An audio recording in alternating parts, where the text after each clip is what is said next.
তো বন্ধুগণ তো দেও আমার তিত করলা ক্ষেত এটা হচ্ছে আমরা বাড়ির তিত করলা ক্ষেত বুঝছো নি তোমরা। তো তোমরা একটা সমস্যার কথা জানামু, তোমরা ভিডিওটা দেখতে থাকো, বুঝছো নি অনেক বড় সমস্যা হয়েছে। ঠিক, তো বন্ধুগণ আমার তিত করলা ক্ষেতটা অনেক বড়। তো সবচেয়ে বড় সমস্যা হলো যে এটার মধ্যে একটা রোগে দেখা দিছে, বলতে পাতাটির মধ্যে কোনান থেকে জানি কীরকম ফুক কতলা কতলা আইছে ছোটো ছোটো। তো এটার টিপ দিলে মানুষের মতন, মানুষের রক্তের মতন লাল লাল রক্ত হয় বাইরেও এটার মধ্যে। কি করতে সবাই জানো যে তিত করলা রান দেখা, কিন্তু আজকে আমি অন্যরকমভাবে খামু, তোমরা দেখাইতেছি।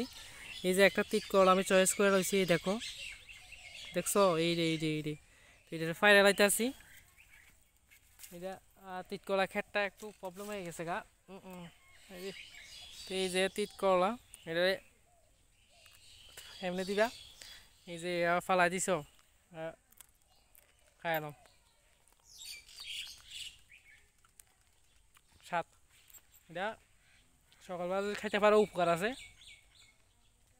কারণ এটা তোমার গ্যাসের প্রবলেম যারা আছে, গ্যাসের প্রবলেম প্রবলেম সব যাবে, কারণ তিতা তো এটা অনেক উপকার, তিতা আমাদের শরীরে প্রচণ্ড উপকার।